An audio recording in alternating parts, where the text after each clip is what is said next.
So it was Winston Churchill that once said the best argument against democracy is a 5-minute conversation with the average voter.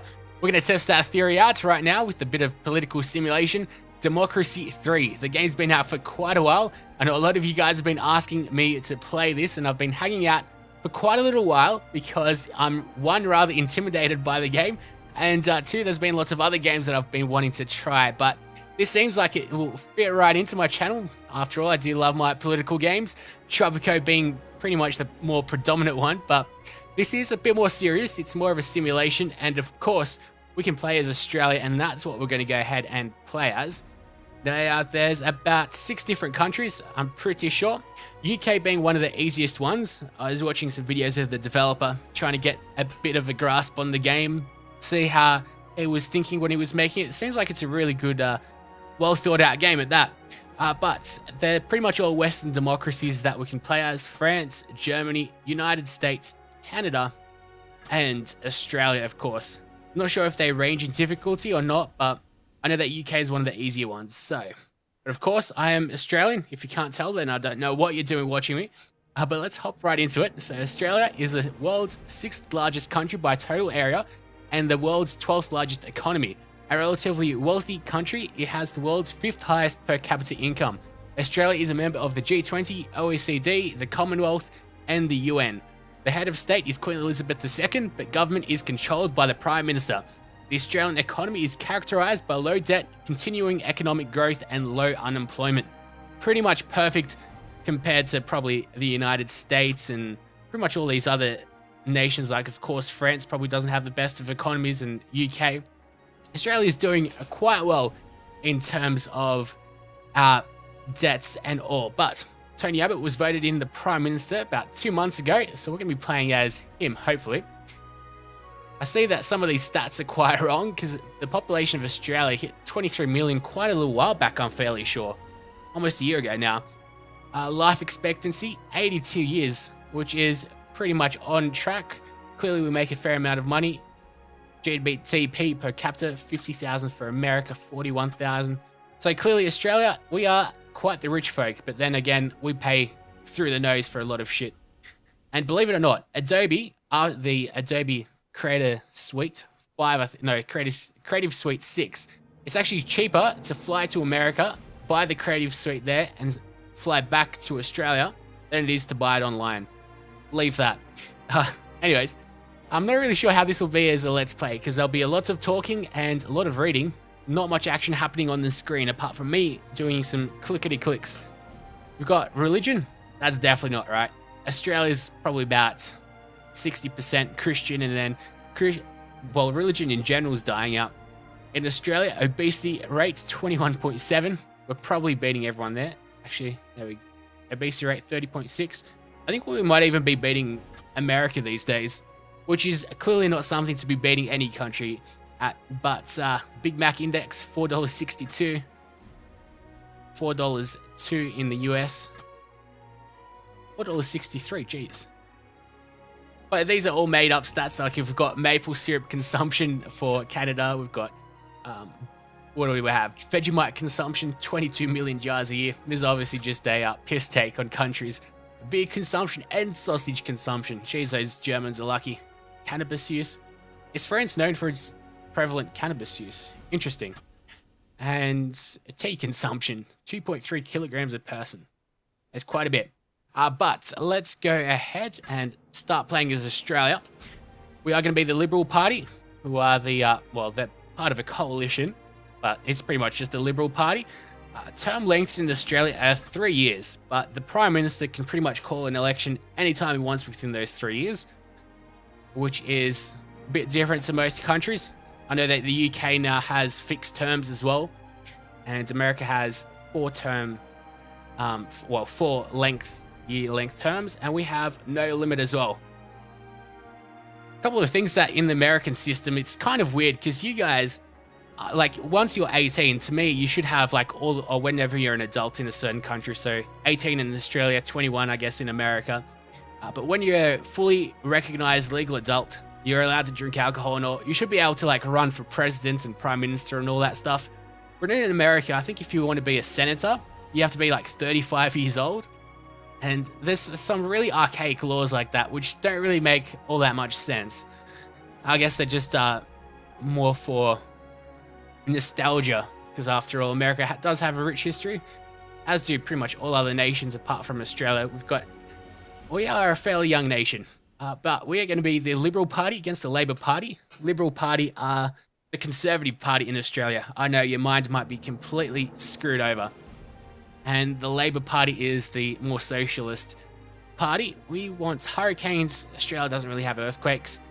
Compulsory voting, we have that, which doesn't really sit well with me, but it works in Australia. And we are a monarchy. Unfortunately, that pains me very much to say. Let's leave things as they are. Hop right into it. We've been blabbering on for 5 minutes, haven't even booted the game up, really. Gerrymandering constituencies. That's what we like to see, a bit of fraud going on. So, congratulations on your election victory. Welcome to your new job as Prime Minister. The lives of all 22 million citizens are now in your hands. As you will imagine, there are a number of situations and concerns that you will need to deal with as soon as possible, while keeping an eye on the long-term improvement of our citizens' quality of life. Plus, do not forget that you face re-election in 3 years, so you need to monitor the opinion polls and our party membership. Good luck. So, the Liberal Party, as I said, is a conservative party, but they also like to promote freedom and personal liberty and all that good stuff, personal responsibility. Even though they might really like to say they do, they don't really. Yes, we'll leave it at that. They definitely don't really support personal freedom. I guess freedom for big business, though. Let's check out our GDP. I don't get this, like, at the start, it moves about, but then it's just still, which obviously isn't right. What economy works like that, but it is what it is. We've got lots of taxes and all. We'll get into that. I don't even think we'll even make a turn or so this episode. We're just going to be having a look at the game in general. Unemployment seems to be quite high. There's all these causes for unemployment. Gambling, military spending. Then we need to like pay unemployment benefits, and it gets really in depth. It might seem like it's really simple, but believe me, it is amazing the amount of detail in the game. Education. Australia's got fairly good education levels, although they are falling. Let's go ahead and begin our term in office. We can have a look at how the game actually runs. I'm assuming that most of you guys would know how the game runs if you're still watching, because I'm sure some people would be bored shitless, but I love these types of games. Alright, so it is rather intimidating though. This is our political capital, so that's how much it works like the road to the I forget what the game was called, but that game that we played about a year ago, where you have the race to the White House, I think it might be called. But you have like a certain amount of points that you're able to spend each turn, and like each policy has a certain cost to it. So if we raise the spending on tasers, then it costs us 3 capital. If we cancel the whole policy, it'll cost us 6 political points or political capital. Then we've got our income of $167 billion. That is per quarter. Australia is making a fair amount more than that. These numbers definitely aren't right. It's just, I think, based around a game. Like, it's just to give us a start in the game. These numbers aren't realistic at all. Expenditure, $165 billion. So we're making a surplus every, I think it is, quarter is a turn.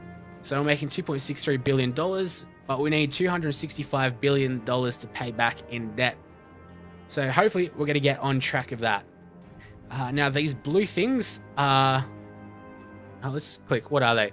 They're just like things that happen. There's proper names for this. I know that the white stuff is policies.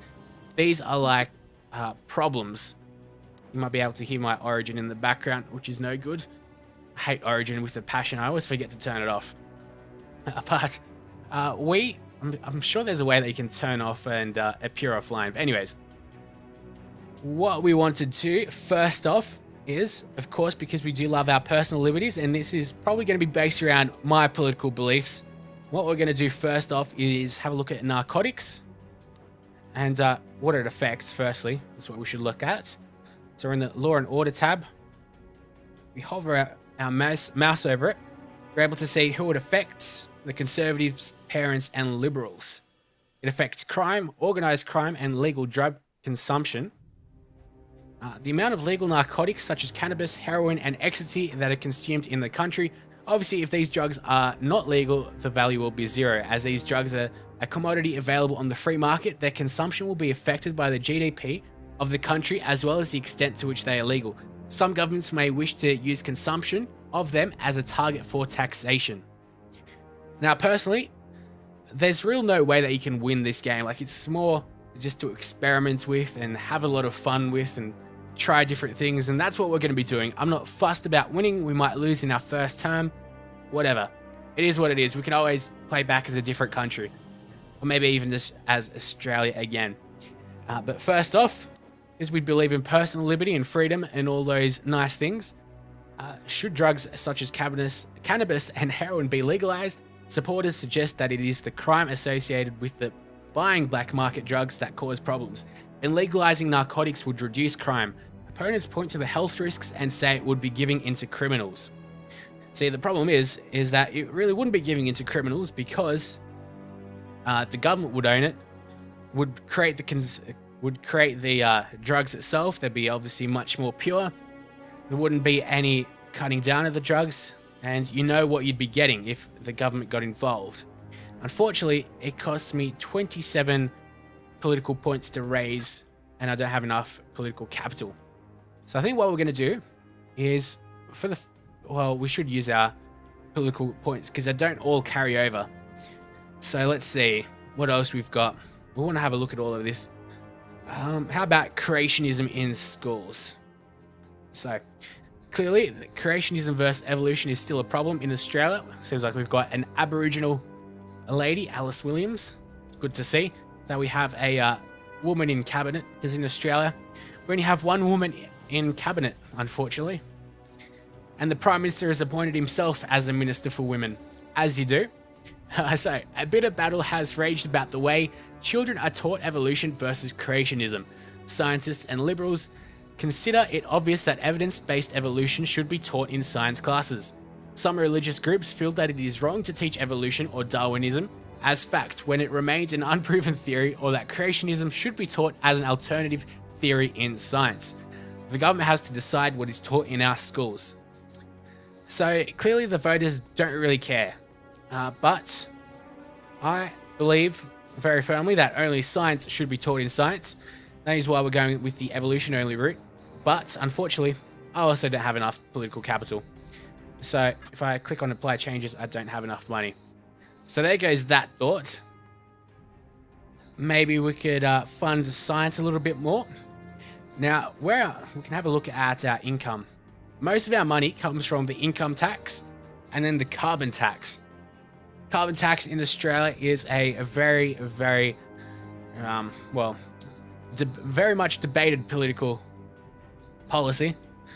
Unfortunately, Australia has voted for the Liberal Party, and then we are going to scrap the carbon tax, which is quite moronic, really, because then polluters don't get taxed on how much they pollute, which we can get into a whole debate in another episode. But at the moment, of course, we want to have a closer look at the game. Now, state housing, private housing, we do want to ease the amount that it costs when it comes to housing. What does this do? Some citizens prefer to own their own homes, but the cost of housing is such that a large proportion of the population live in rented accommodation.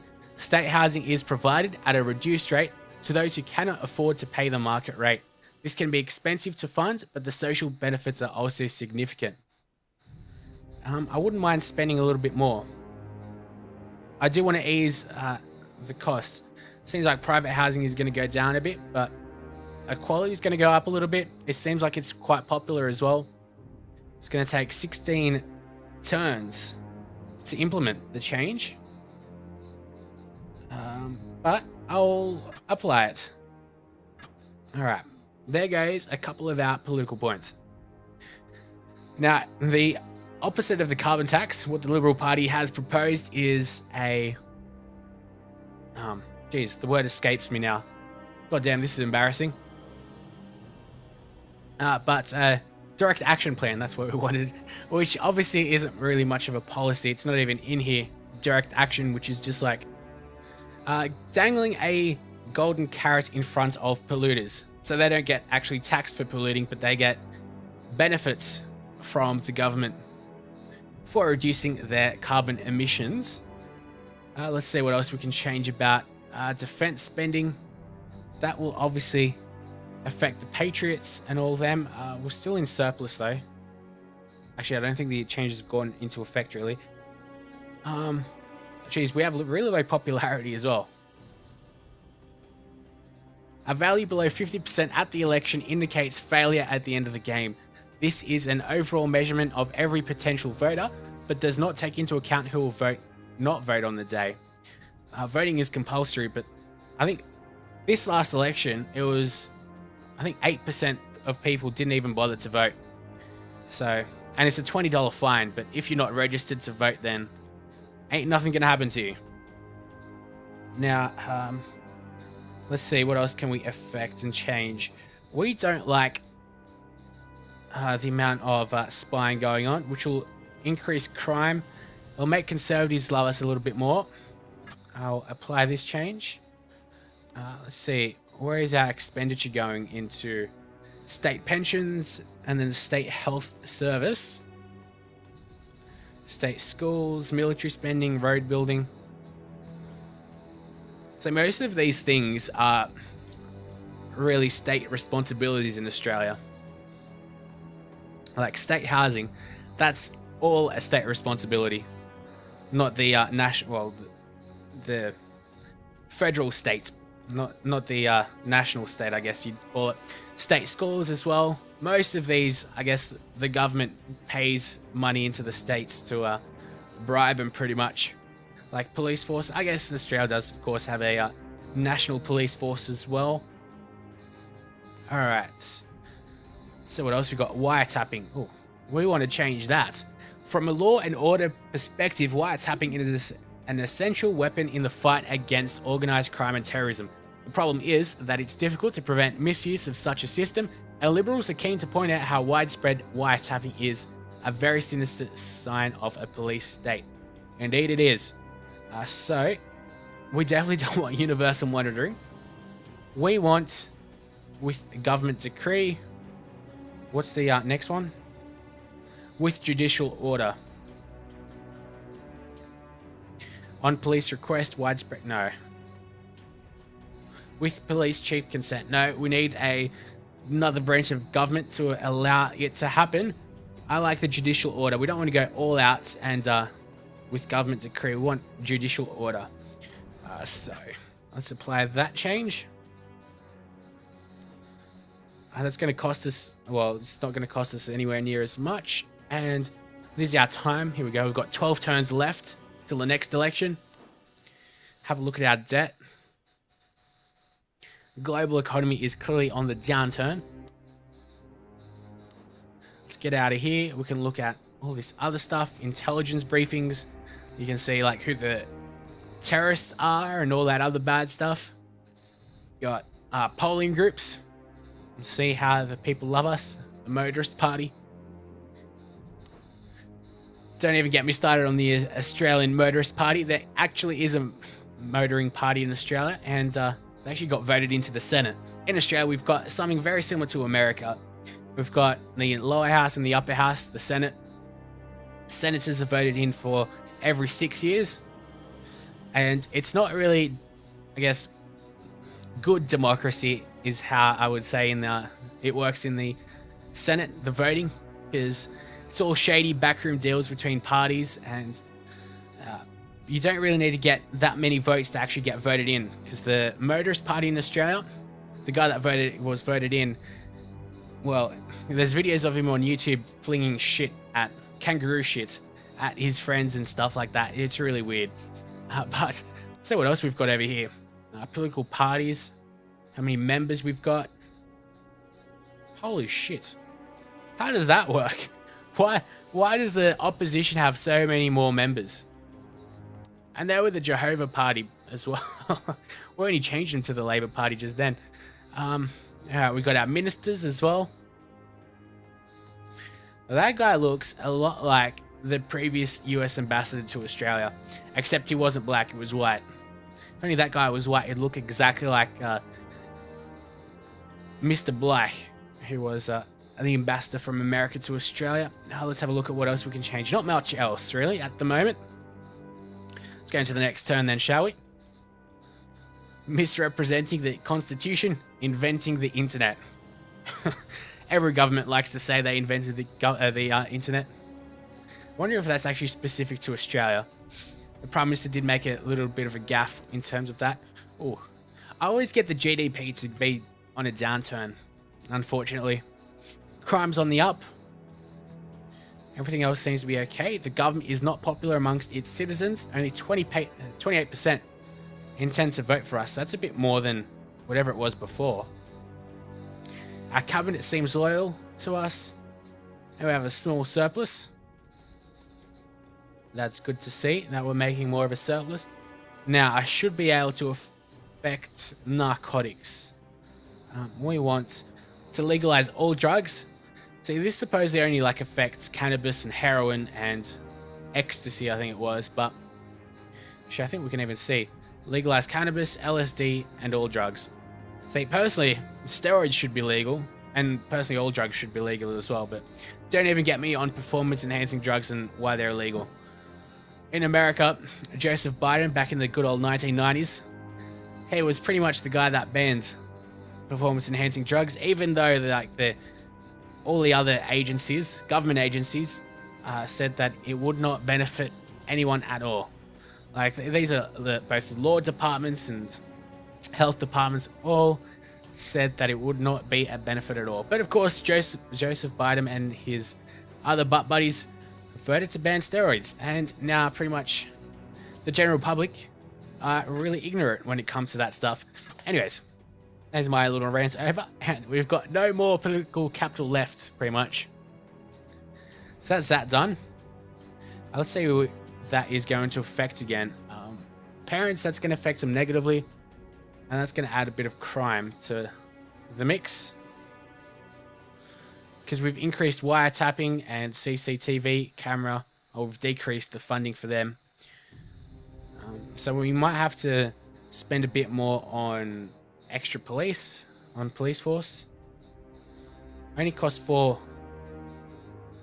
What's this? Funding. It is funding.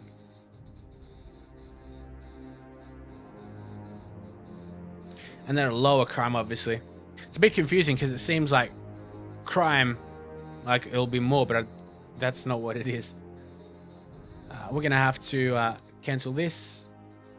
There we go. And what do we want to change? Not much, really. Nothing much this turn. Science funding, I can't really change. Creationism as well, something that we want to do. I'm not going to be able to do it yet, but we have a dilemma. So we're going to have to resolve that. The debt protection law. We're paying off the debt nicely. So debt collection agencies have been in the news because of the aggressive methods they are using to extract payment from people who owe large sums of money. These debt collection agencies provide a credit to people whom larger, more respectable companies will not lend money. A law is proposed to limit the ways in which such agencies can operate. We definitely want to limit the agencies' activities, so these agencies are preying on the weakest and poorest in our society, often tricking them into borrowing money at exorbitant rates that can never be repaid. This is little more than extortion, and the government should act at once to limit severely the actions of such unscrupulous companies. We must stop this tyranny. Now, the one thing about this game is that you're not really the leader of a country, you're just a high-level bureaucrat, really. Because you can't use your charisma, you can't use your oratory to wow audiences and seduce the people to vote for you. You're just pretty much enacting laws, pressing buttons, pressing levers, making the economy tick. That's about it. You're just a really high-level bureaucrat. Not what I'd call a leader. Like, you're not going to get caught smoking crack cocaine like good old Rob Ford, or, I don't know, cheating on your secretaries, not having sexual relations with them or anything like that.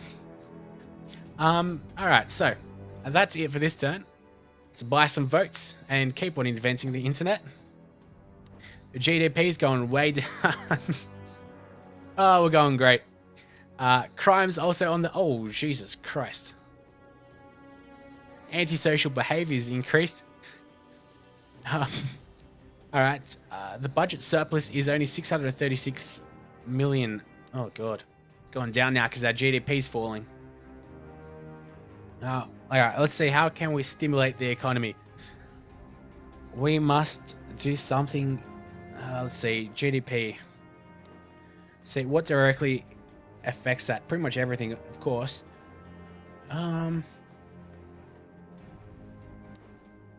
Foreign investor tax breaks.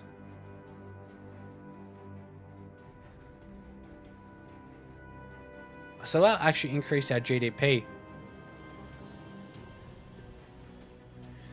Let's just revert changes. Let's see what will affect. Well, everything's going to affect up that. I love how the socialists love us and conservatives hate us. Like, yeah. Oh, legalize prostitution. Hello there.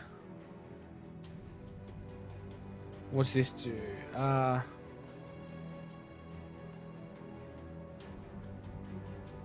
It definitely is better if it's regulated and monitored. GDP, here we go. That would increase. More organized crime, though, it seems like. Or is that less? So the conservatives like us less. But I think there'd be less organized crime. I'm hoping that's the case.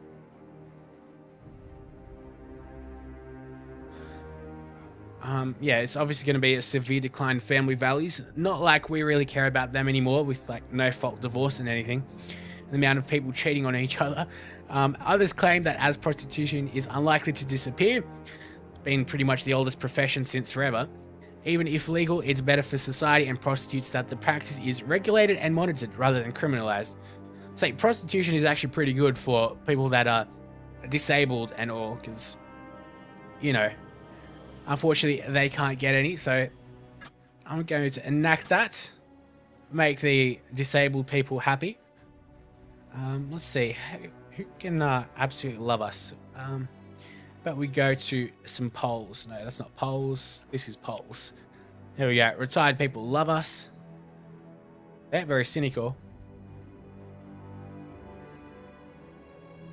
Alright, so this is... Oh, okay, how much percentage of the... What? Oh, okay. So I understand what this is. Obviously, this adds up to a lot more than 100%, but people actually can be, of course, split up between being socialists, and they could be retired, and they could be poor as well, and they could, well, obviously they can't be retired and state employees, but you get what I mean. You can be, I don't know, you can be a socialist and you can be a farmer. Typically farmers aren't socialists though. And then we've got focus groups, only 22% approval. We can also look at what certain people think of us. Let's see what they think of our government. Clearly this lady's going to vote for us. Actually, no, that means she's going to vote, turn up to vote. But I think if it's under 50%, she's not going to vote for us. I think. No one really seems... Oh, here we go. You're a member of the Labour Party. Cody Chapman. It's an interesting name for a lady. Furiously opposed. Typical hipster. If only we could assassinate her like a good El Presidente. Have a look at some policies that we have going on. Why are some green? Okay, so these are the real popular ones, and these are the real unpopular. Ah, okay, that's pretty good. This is actually really helpful. So we can exploit some of the really popular policies. Let's just cancel this. Cancel, cancel, cancel. I want to increase the amount of money that we are making. The socialists are going to love us a little bit more. I don't even have enough things for this. No, oh god, I definitely don't want to change that. Look at all the income that's giving us. Legal aid.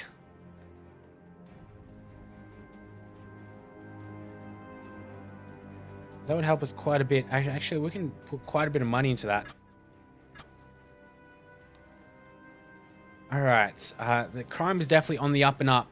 Tourism on the down by a lot, because after all, antisocial behavior. People don't want to go to a country with antisocial behavior, believe it or not. Quite surprising. Let's see, how can we entice people to come over? I see public services, taxes. Get back to the economy. Pollution controls. Just get rid of that. No.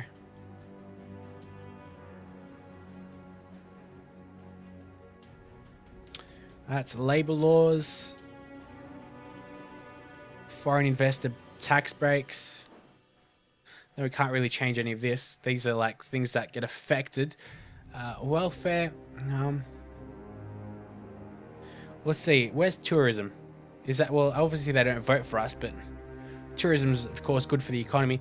Religious people could not care less what they think, really. Stem cell research, we like that. We like the funding being high. Petrol tax, here we go. We're getting too much money from that to really change that around. We've only got 8 political capital, so we'll go ahead and solve the next dilemma. Freedom of information. There have been calls for law to increase the availability of information held on databases about citizens without their knowledge.